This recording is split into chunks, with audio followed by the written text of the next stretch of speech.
Hi, everyone, and welcome to Liz Collin Reports. On the podcast today, we are continuing our look at the situation along the U.S. Mexico border. Alpha News spent time with Border Patrol agents from the Del Rio sector in Texas last week. We saw firsthand the massive influx of illegal migrants walking into the country.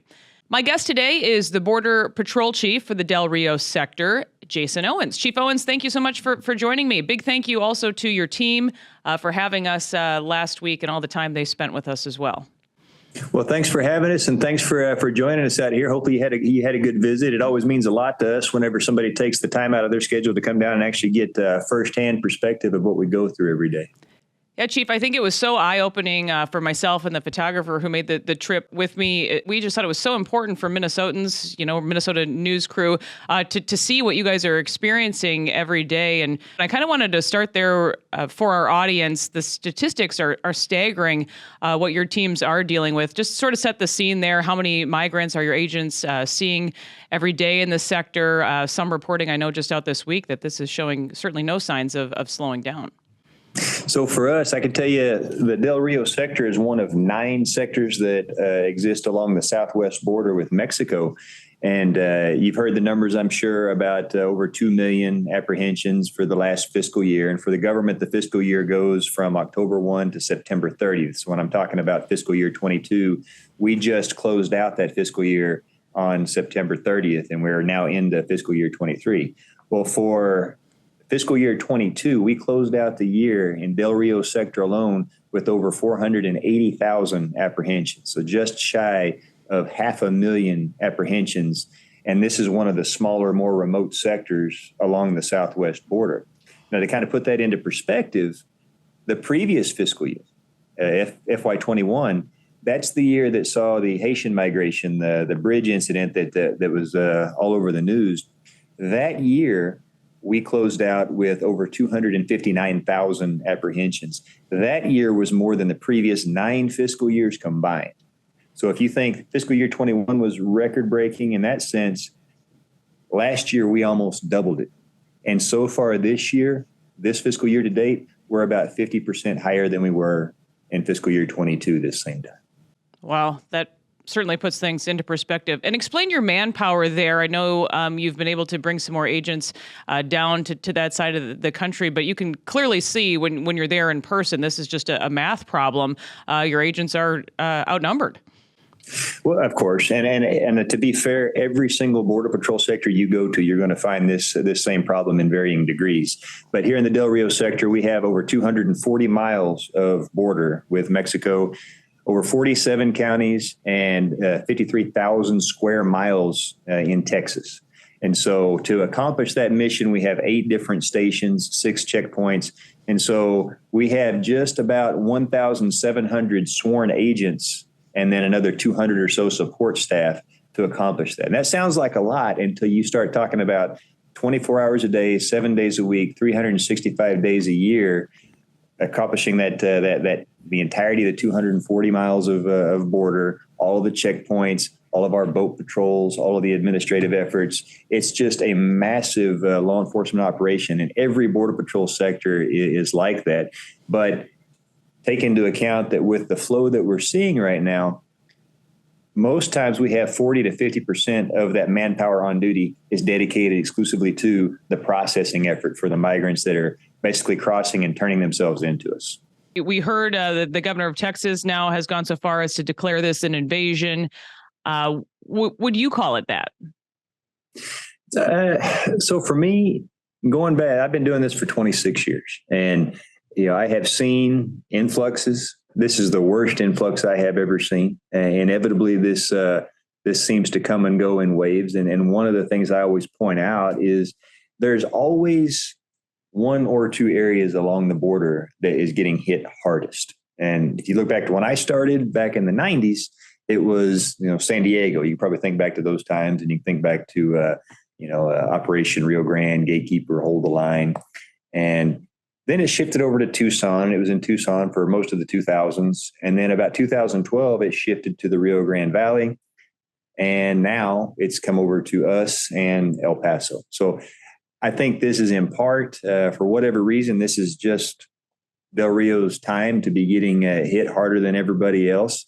And it just happens to be at a time where we're seeing the highest possible numbers. But at the end of the day, this is about two issues. This is about migration to our country, and it's about border security.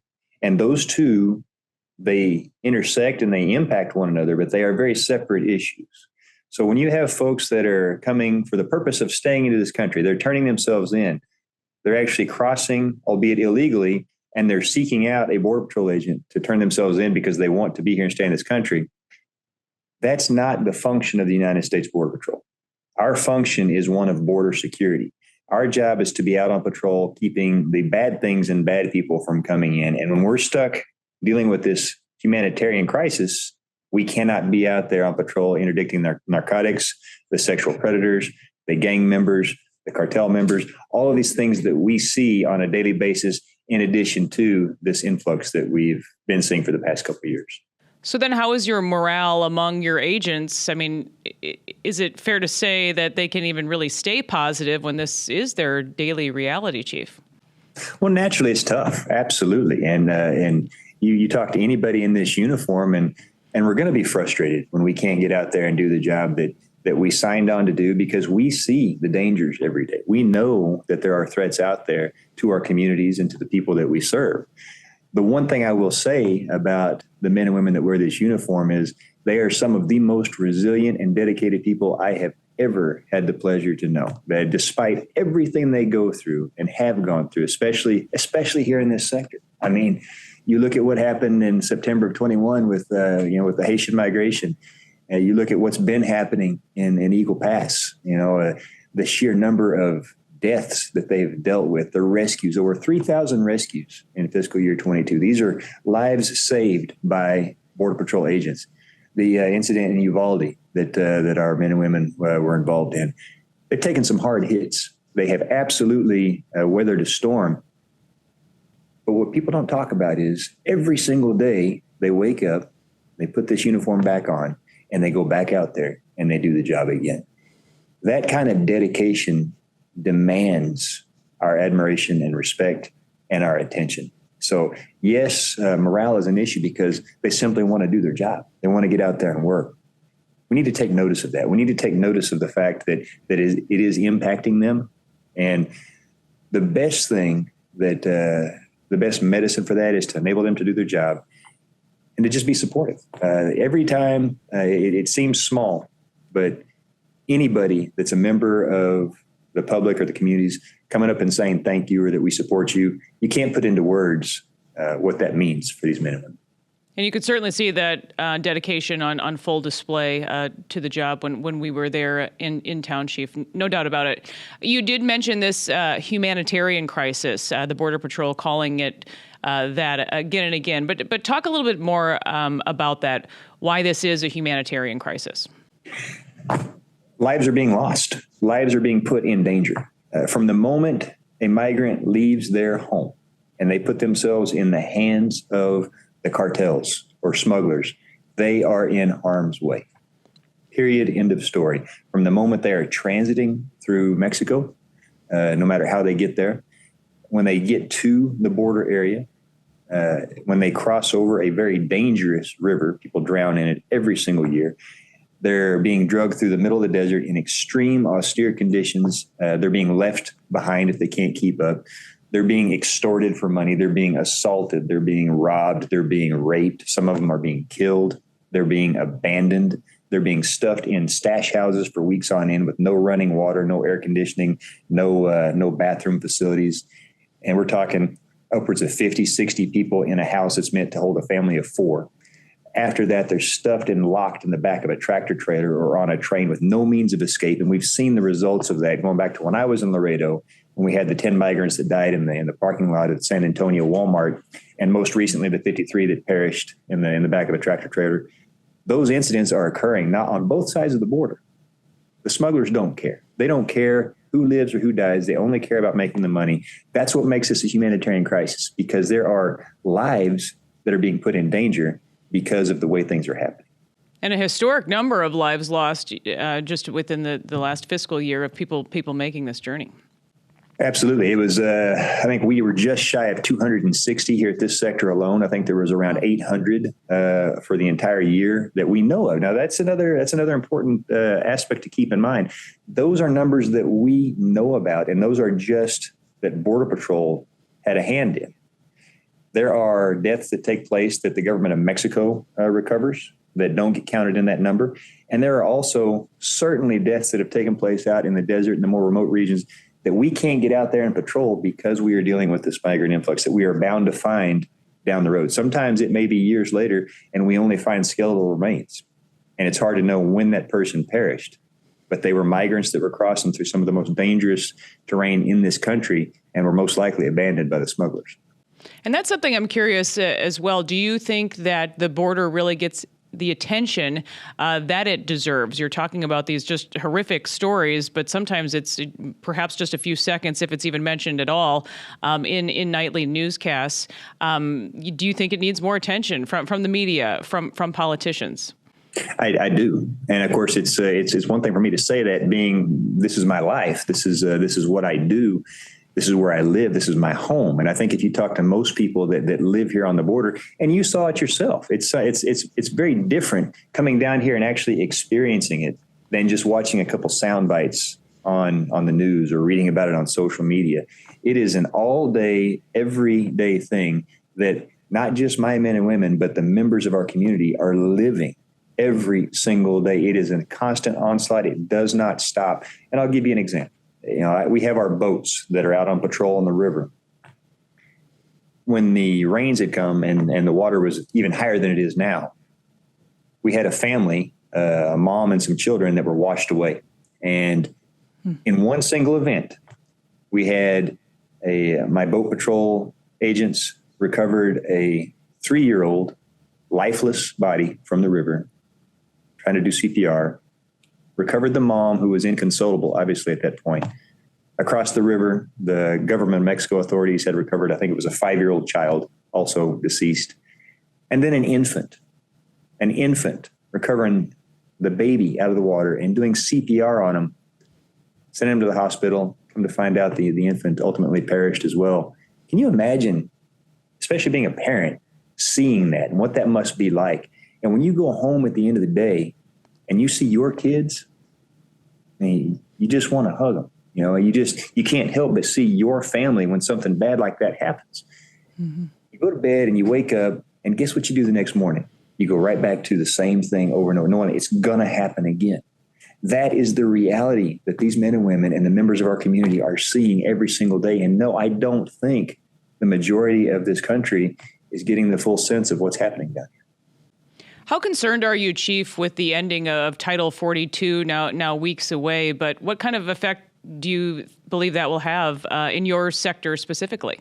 So Title 42, I want to make this clear, that was never going to be a permanent solution for us. That was a necessity because of the pandemic. It was a public health code that we were enforcing for the pandemic and only for that. We were always eventually going to go back to strictly Title 8 enforcement.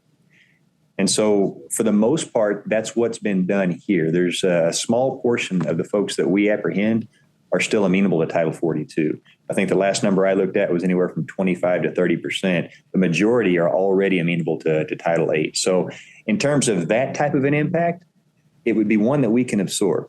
The problem is the wrong message that gets sent saying, and this is by the smugglers and by folks that are talking on social media, saying that somehow when Title 42 goes away, that it's an open door policy and that everybody should start making their way, and causing a further influx and thus putting more lives in danger. That's the part that keeps me up at night. It's that bad message, that wrong message, false message that says now that Title 42 is gone, you're not going to be removed or sent back. Nothing could be further from the truth.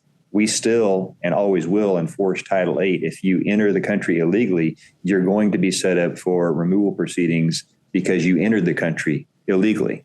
That will not change. And so the message is getting out saying that somehow Title 42 going away is an open door for people to suddenly flood in more than they already are. That's the part that has us concerned. And I'm sure you've heard it before, plenty of job opportunities in the United States. People, are fleeing circumstances that are really unimaginable for many of us in this country. But are you asked that question? Can the country sustain this type of population influx? Is that possible? What do you say? Well, and I'm glad you asked that because it goes back to what I was talking about before. Mm-hmm. We do need a robust immigration process. And we need to have it set up in a way that enables people that want to come here lawfully and work and contribute. We need to have a way for them to do that safely. And that also has the added advantage of taking that burden away from the men and women of the Border Patrol so that we can focus on the law enforcement piece of it. So I do think we need to take a look at how the immigration process is run. That's something that's outside the purview of the United States Border Patrol. Strictly from a border security standpoint, for me, it means a lot because that will clear out the migration traffic and allow us to focus on the narcotic smugglers, on the sexual predators, on the convicted felons that are taking advantage of the situation to sneak into our country. It's important to remember that we talked about that 480,000 apprehensions in fiscal year 22. What we didn't talk about is we also had 200,000 known gotaways. Now, these are people that we were able to detect, but we were not able to get to and apprehend because we were tied down with what was going on with the humanitarian crisis. Now, you have to ask yourself, if you know that all you need to do is turn yourselves in to a Border Patrol agent, get processed, and then be released pending your hearing, what possible reason would you have for risking your life and going through the desert and trying to actively evade capture? Could it be that those are the ones that have something to hide? Could it be that those are the ones that have bad intent? We'll never know because we're not out there to identify them and take them into custody. Those are the populations that will worry Border Patrol agents. Yeah, you could certainly tell talking to the agents that those are the stories, those are the people that are bothering the agents the most because that's what they want to be doing, not spending their time with the processing, but it's just a numbers game. Isn't it normally numbers will perhaps dip around the holidays, or I guess I'm trying to get at that a little bit, but is there really any light at the end of the tunnel here? Historically, what we would see, and this is maybe dating myself a little bit, but you would see a dip in the holidays because what you would have traditionally would be the economic migrants that would come up and work, and they would go home for the holidays. And then after the holidays, they would come back. And these were predominantly, in my time back in the 90s, the single adult males from Mexico. And they would come up and their families would be stay behind, and they would send remittances home, and then they would go home for the holidays. That's not the case anymore. As a matter of fact, the majority of the people that we're encountering don't come from Mexico. The majority of the people that we're encountering are coming from countries like Cuba, Nicaragua, Venezuela. Did you know that we had people from over 115 different countries last year that we apprehended? It is absolutely a global issue. It's not something that you just see people from the Northern Triangle countries or people from Mexico coming across. Nothing could be further from the truth. And in terms of light at the end of the tunnel, there needs to be a consequence for an action if you want that action to stop. And so until there is a meaningful consequence for entering the country illegally between the ports of entry, I don't anticipate that slowing down. And when I talk about consequences, they need to be removed to their country of origin or prosecuted for violating the law. That's the only thing that sends the message that this is not acceptable here. I think if you ask most Border Patrol agents, for them, they're waiting to see that in a meaningful way to believe that there's going to be light at the end of the tunnel. Again, Border Patrol Chief for the Del Rio sector, Jason Owens. Thank you, Chief, for your work. Thank you. Thank you for having me. That'll do it for this episode of Liz Collin Reports. We'll see you next time.